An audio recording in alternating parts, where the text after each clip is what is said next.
يا مساء الخير اخواتي، بقى عاملين ايه؟ قبل ما نبدأ الحلقة وزي ما احنا متعودين ما ننساش كده نصلي على النبي عليه افضل الصلاة والسلام. النهاردة بقى جاي لكم بمشروبين حلوين قوي لسه مطلوبين منا حالا، وهما 2 ايس فرابتشينو، حاجة كده عظمة. تعالى اقول لكم بيتعمل ازاي.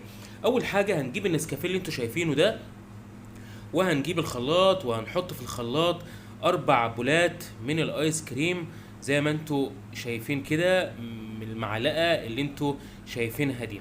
تمام، حطينا كده 4 بولات وحتة صغيرة يعني، علشان المعلقة الأخيرة ما كملتش معايا، يعني 4 بولات ايس كريم مع 3 معالق من النسكافيه الصغيرة خالص. بعد كده بقى هنقوم نازلين كده بكوباية لبن، كوباية لبن واحدة على الاتنين فرابتشينو. كوباية لبن واحدة على الاتنين فرابتشينو، علشان هوريكم النتيجة في الآخر عاملة ازاي، ونسيبه يتضرب في الخلاط لمدة كده 7 ثواني أو 10 ثواني، ما نكترش يعني. تمام.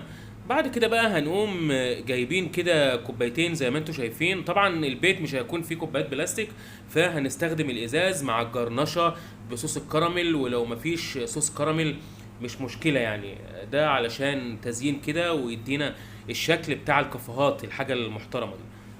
زي ما انتم شايفين كده نازل تقيل اهو، وهو ده المطلوب يعني. ليه بقى حطينا بقى الكوبايه لبن مع الايس كريم مع ال4 بلات ايس كريم؟ عشان يدينا القوام ده اللي احنا عايزينه، ده القوام ده اللي انا شغال بيه. وطبعا ناجح مشروب الفرابتشينو الايس، ناجح معايا حلو قوي. وهننزل بقى كده بشويه مكسرات بندق، وممكن بسكوت مثلا لو مفيش مكسرات، مع صوص الكراميل. وطبعا حاجه كده عظمه يعني، صوص الكراميل اهو زي ما انتم شايفين بيحلي اي مشروب بالايس، يعني حاجه فله فله قوي.